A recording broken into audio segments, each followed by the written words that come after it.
నష్టం జరగడము, అమ్మో. పరువు పోవడము, రూమర్స్ క్రియేట్ అవ్వడము. ఇది ఎవరికి అని అంటే కర్కాటక రాశికి. కర్కాటక రాశి నుంచి కుంభరాశి కౌంట్ చేసుకోవాలి. కర్కం నుంచి కుంభం కౌంట్ చేస్తే 8వ స్థానం అవుతుంది.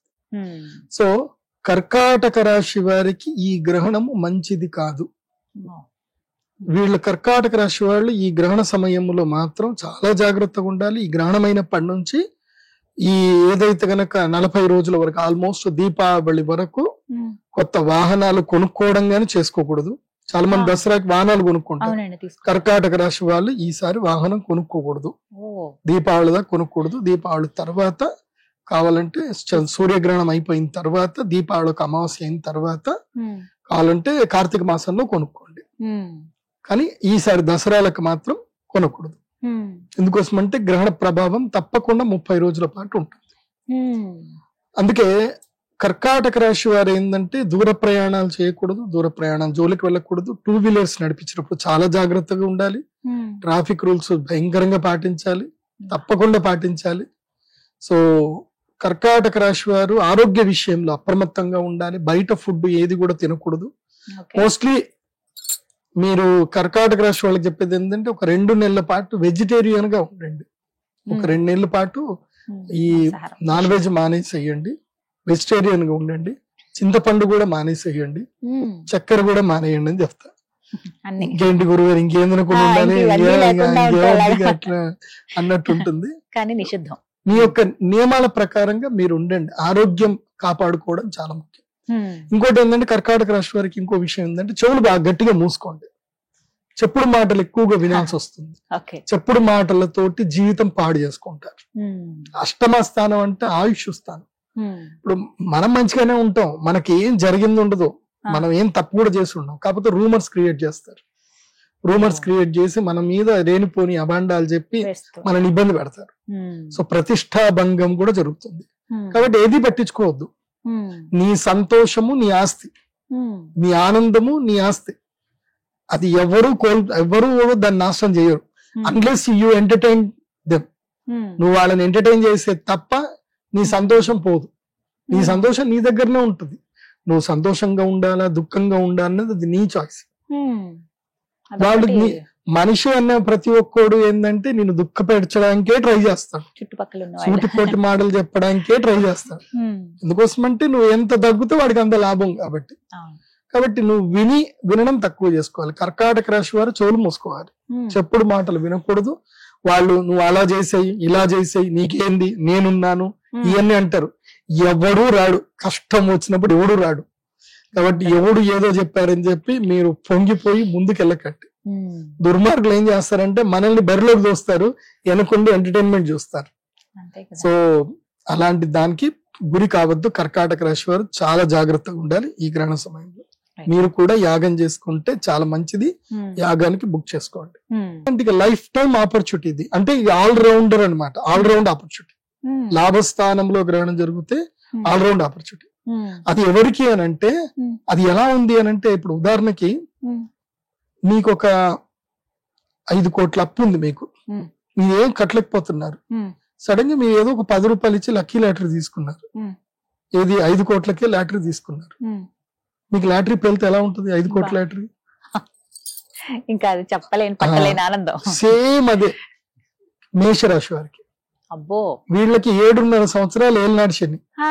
అందులోపల ఆల్మోస్ట్ ఈ సెప్టెంబర్ 7th కి 4 నెలలు అయిపోతాయి. ఎందుకోసం అంటే ఏప్రిల్ నుంచే కదా వాళ్ళకి స్టార్ట్ అయింది ఏలినాడు శని. April May June July August 5 నెలలు అయిపోయింది. ఇంకా ఎన్ని సంవత్సరాలు ఉందంటే ఆల్మోస్ట్ 7 సంవత్సరాల 1 నెల రోజులు ఉంటుంది. ఇది ఏలినాడు శని.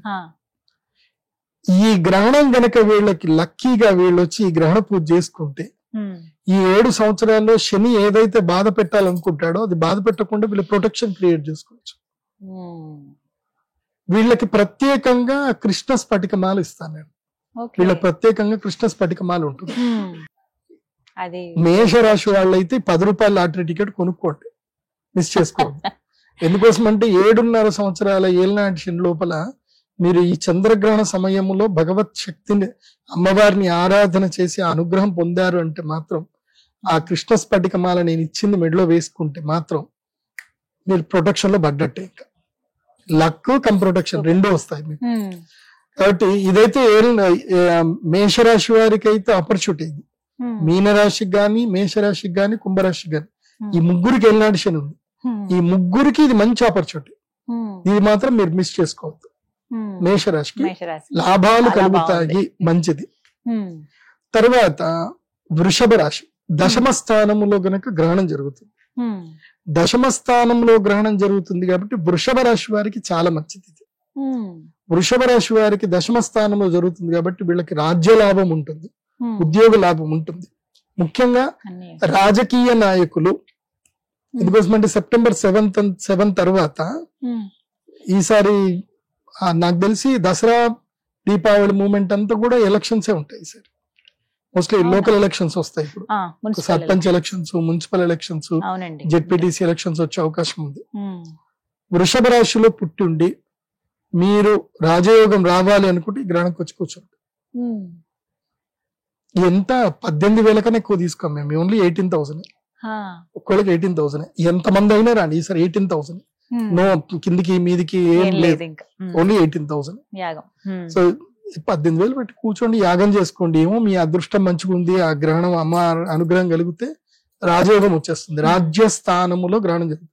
ఎట్లాగో వృషభ రాశి వారికి ఈసారి అదృష్టమే ఉంది, ఈ సంవత్సరం అంతా అదృష్టం ఉంది. సో ఆ అదృష్టం కాస్త ఇంకా సిద్ధించే అవకాశం ఉంటుంది ఈ గ్రహణం. సో మేష, వృషభ, కన్య, ఇంకొక రాశి ఉంది. ఇక 3వ స్థానము అంటే గ్రహణం తమ జన్మస్థానము నుంచి గ్రహణం 3వ స్థానంలో గనక జరిగితే ధైర్య స్థానంలో గ్రహణం జరిగింది అనుకోండి, వాళ్ళకి ఇంకా ధైర్యమే, అద్భుతం. ఇంకా వాళ్ళకి ధనస్సు రాశి వాళ్ళకి అదేమవుతుంది అనంటే ఈ రాహుగ్రహం నుంచి మనము క్యాలిక్యులేషన్ వేసుకొని వస్తే, అంటే కుంభరాశి నుంచి మనం క్యాలిక్యులేషన్ వేసుకొస్తుంటే 11వ స్థానం అవుతుంది ధనుస్సు రాశి. ధనుస్సు రాశి నుంచి గ్రహణ స్థానం క్యాలిక్యులేషన్ చేస్తే 3 అవుతుంది, 3 11 అవుతుంది. సో గ్రహణము నుంచి లాభస్థానములో గ్రహణం జరుగుతుంది. ఎప్పుడైనా గుర్తుపెట్టుకోండి, దృష్టి కూడా ఉంటుంది. రాహు యొక్క దృష్టి 11వ స్థానంలో దృష్టి పడింది అనుకోండి, లాభం కలుగుతుంది. కాబట్టి ధనుస్సు రాశి వారికి it's time to start new ventures. ఏదైనా సరే కొత్తగా ఏదైనా బిజినెస్ చేయాలి అనుకున్నా, ఏదైనా దాని స్టార్టప్స్ అంటారు, స్టార్టప్ చేయాలి అన్న వండర్ఫుల్ ఆపర్చునిటీ. ఈ 60 రోజుల్లో మీరు ఏదైనా కొత్త బిజినెస్ స్టార్ట్ చేసుకోండి. మోస్ట్ ఆఫ్ ద నేను ఇచ్చే సజెషన్ ఏంటంటే, దీపావళి వచ్చింది అని అంటే 3 రోజుల్లో పటాకులు అమ్మి 10 లక్షలు సంపాదించవచ్చు. నాకు కొంతమంది ఫ్రెండ్స్ ఉంటారనమాట, వాళ్ళు దీపావళి వస్తుంది అని అంటే వాళ్ళు ఏం చేస్తారు అంటే పోతారు అక్కడ నుంచి శివకాశి నుంచి మొత్తం టపాసులు తీసుకొచ్చి పెట్టేస్తారు. 3 లక్షలు పెట్టుబడి పెడతారు, 10 లక్షలు సంపాదించుకుంటారు 3 రోజుల్లోనే. ఒక 5 రోజుల నుంచి పటాకులు పెట్టేస్తారు, టెంట్ వేస్తారు, ఏం చేయరు, టెంట్ వేస్తారు, పెట్టుకుంటూ కూర్చుంటారు అంతే. సంవత్సరానికి సరిపడే వాళ్ళ ఎంటర్టైన్మెంట్ డబ్బులను సంపాదించుకుంటారు. ఇంకొక గ్యాంగ్ ఉంటారు, అందరు నా ఫ్రెండ్స్ అందరు నేను ఇచ్చిన సలహాలతోటే.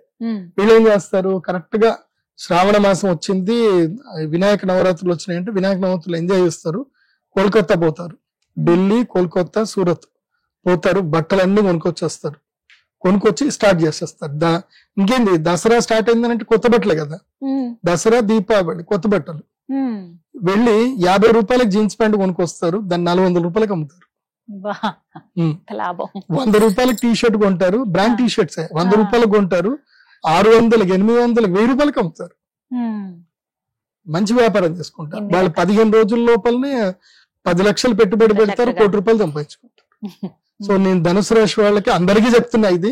ఎందుకోసం అంటే ప్రదీప్ జోషి ఇంటర్వ్యూ చూస్తే కొంచెం లాభం ఉండాలి, ఐడియాలు రావాలి, ఉచితంగా సలహాలు ఇస్తాను కాబట్టి ఇది సద్వినియోగం చేసుకోండి. ఇలా ఇవి షార్ట్ టర్మ్ బిజినెస్, ఇవన్నీ కూడా ఉద్యోగాలు చేసే వాళ్ళు పాపం వాళ్ళ జీవితంలో ఏం చేయలేరు, డబ్బులు కూడా పెట్టుకుని ఈ షార్ట్ టర్మ్ లో పెట్టుబడి పెట్టి లాభాలు తీస్తారు.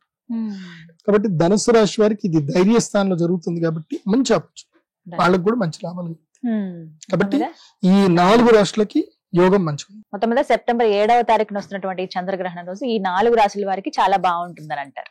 ధన్యవాదాలు గురుగారు, నమస్కారం. శ్రీమాత్రే.